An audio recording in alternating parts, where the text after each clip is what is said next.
السلام علیکم۔ بسم اللہ الرحمن الرحیم۔ اللہ نرمی کرنے والے، مہربانی کرنے والے کی شناخت یا پہچان کے ساتھ دوستو، آج لیکچر نمبر 10 ہے، جانوروں کے گلے پر چھری چلا کر اس کو جو قربانی کا نام دیا جاتا ہے اس سلسلے کا۔ اس سے پہلے 9 لیکچر ہو چکے ہیں جو یوٹیوب کی ٹائم لائن پر موجود ہے۔ آپ میں سے وہ افراد جنہوں نے ان کا جائزہ نہیں لیا ہے وہ ٹائم لائن پر دیکھ سکتے ہیں جا کر، اور اس پر اپنی رائے بھی کومنٹ میں جا کے دے سکتے ہیں۔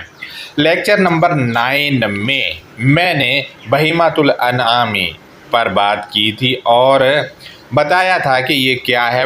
ان کی مکمل تفصیل کے لیے لیکچر نمبر 9 کا آپ جائزہ لے سکتے ہیں، اور سورہ الحج کی آیتوں میں بہیمۃ الانعام اور حج سمیت یہ ٹاپک آیت نمبر 27 سے شروع ہوتا ہے۔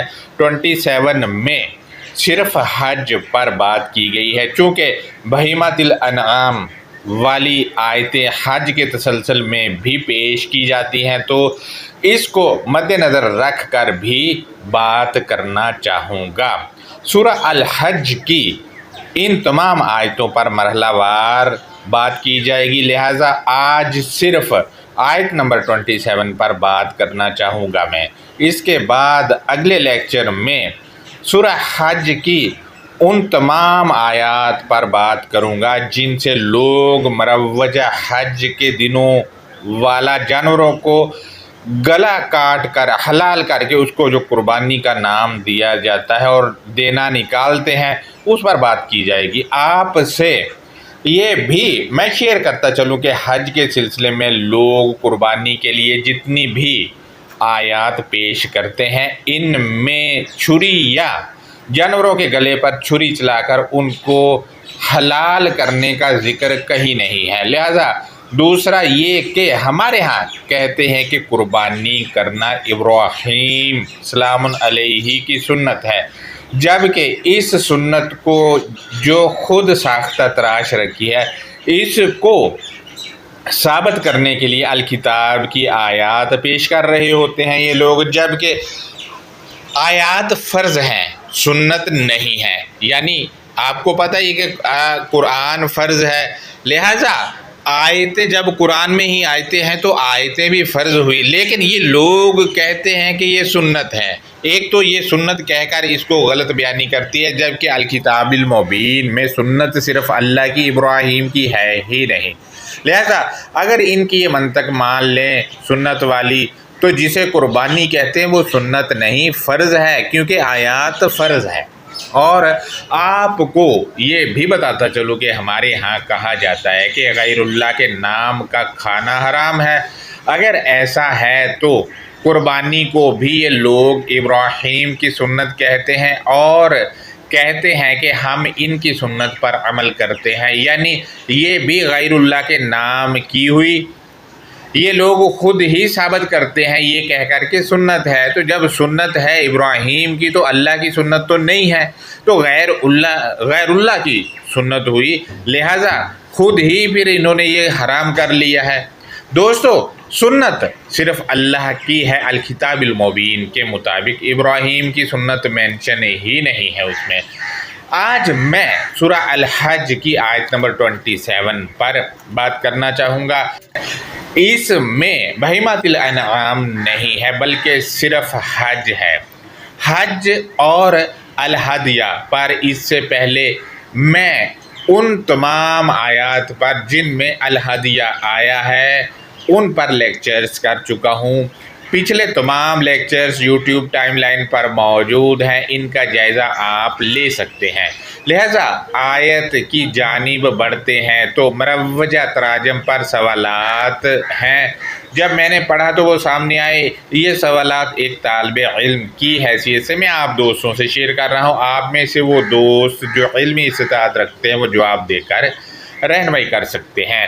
میرے پاس ترجمہ ایک مشہور ہستی کا ہے جو میں نے اسکرین پر لگا دیا ہے۔ سوال نمبر 1 ہے، یہ ہستی لکھتی ہیں اور لوگوں میں حج کی منادی کر دو، اس پر سوال یہ ہے کہ منادی کر دو، یہ اذن کا ترجمہ کیا ہے ان لوگوں نے، جبکہ اذن فعل امر واحد مذکر حاضر ہے، اس کو جمع بنا کر مترجم نے ترجمہ کیا ہے۔ آخر اس کو جمع کیوں بنایا؟ کہیں ایسا تو نہیں کہ ان کا عقیدہ ہے کہ ہر ملک سے سعودیہ لوگ حج کرنے جاتے ہیں تو اذن کو جمع بنا دو تاکہ جواز مل سکے کہ ہر ملک کی حکومت الگ اعلان کرے، اسی وجہ سے ان کو اذن جو کہ واحد ہے اس کو جمع بنا کر لوگوں کے سامنے پیش کرنا پڑا۔ آخر کیوں ایسا کیا گیا؟ جبکہ اذن تو ایک نے ہی کرنا ہے ناس کے لیے، جبکہ دنیا میں ہر ملک اذن کر رہا ہے، یہ ہونا ہی نہیں چاہیے تھا، اذن ایک نے ہی کرنا ہے۔ پوائنٹ نمبر 2 ہے سوال نمبر 1 کا، ناس یہاں پر معرفہ ہے، آخر یہ تمام انسانوں پر اعلان کیسے اپلائی ہو سکتا ہے؟ رہنمائی کریں، کیونکہ معرفہ میں تمام آتے ہی نہیں ہیں، کون آئے گا یہ آیت میں ہی بتا دیا، وہ ہم جب انڈرسٹینڈنگ کریں گے تو آپ سے شیئر کرتے ہیں۔ نمبر 3 کو ہم دیکھتے ہیں تو سوال یہ کہ حج کے معنی کیوں نہ کیے گئے؟ اس کے معنی نہ کر کے لوگوں سے حقیقت کیوں چھپائی گئی؟ آخر کیا وجہ تھی؟ یا پھر کہیں ایسا تو نہیں اگر ترجمہ کر دیا جاتا تو لوگوں کو حج کی حقیقت کا پتہ چل جاتا کہ یہ کیا ہے؟ مزید آگے بڑھتے ہیں تو سوال نمبر 1 کا پوائنٹ نمبر 4 ہے، مترجمین نے لکھا ہے کہ حج کی منادی کر دو، اس پر سوال یہ ہے کہ بالحجی کا ترجمہ حج کی منادی کیسے ہو سکتا ہے بھلا؟ جبکہ بھی اس میں حروف جارہ ہے، اس کے معنی کے ساتھ یا پر کرتے ہیں یا اوپر بھی کرتے ہیں ہمارے کچھ مترجمین، لیکن انہوں نے اس کے معنی ہی نہیں کیے۔ آخر کیوں نہیں کیے بی کے معنی؟ جبکہ ترجمہ میں تو بی حروف جارہ ہے اور الحجی جو ہے یہ مجرور ہے، حج کے ساتھ تو اعلان کر دے، یہ ترجمہ ہونا چاہیے تھا۔ مزید حج کیا ہے اس کا ترجمہ میں آگے چل کر آپ سے شیئر کرتا ہوں۔ مزید ہم آگے بڑھتے ہیں تو سوال نمبر 2 ہے، لکھتے ہیں منادی کر دو، آئیں گے آپ، بریکٹ میں لکھا ہے علیہ السلام کے پاس لوگ پیدل بھی، اس پر سوال یہ ہے کہ وہ آئیں گے تیرے پاس۔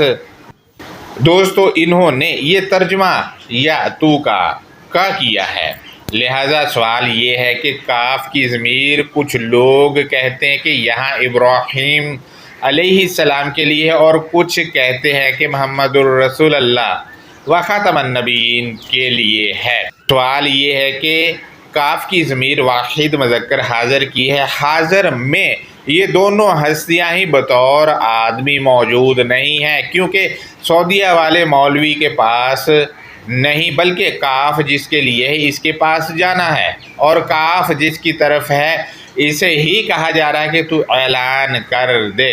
دوستو رہنمائی کریں کہ ابراہیم ہے یا محمد الرسول اللہ ہے، یہ کہاں پر ہیں اعلان کر رہے، رہنمائی کریں۔ پوائنٹ نمبر 2 ہے سوال نمبر 2 کا، مترجمین لکھتے ہیں کہ آپ بریکٹ میں لکھا ہے علیہ السلام، بریکٹ بند کر کے مزید ہے کہ پاس لوگ پیدل بھی، آپ کے پاس لوگ پیدل بھی، اس پر سوال یہ ہے کہ حاجیوں نے تو مروجہ ترجمہ کے تحت پیدل جانا ہے تو کیوں یہ لوگ پیدل حج کرنے نہیں جاتے اور اس پر عمل کیوں نہیں کر رہے؟ پیدل حج پر جا کر اللہ کی بات کیوں نہیں مان رہے؟ کیوں یہ انگریز کے بنے ہوئے جہاز پہ چڑھ جاتے ہیں؟ سوال نمبر 3 ہے، انہوں نے لکھا ہے کہ پیدل آئے، سوال یہ کہ دوسرے ممالک سے آنے والے تو پیدل چل کر ویسے ہی ستیہ ناش پھر جائے گا ان کا۔ انہوں نے پیدل جو معنی کیے ہیں وہ رجالن کے کیے ہیں، جبکہ اس کے معنی کیا ہے وہ آگے چل کر میں آپ سے شیئر کرتا ہوں۔ مزید ہم آگے بڑھتے ہیں، مترجمین لکھتے ہیں کہ اور بڑی لاغر اونٹنیوں پر بھی جو پہنچیں گی دور دراز گہری وادیوں میں سے ہو کر، اس پر سوال یہ ہے کہ سعودیہ والے حج پر جانے والے کیوں انگریز کافر کا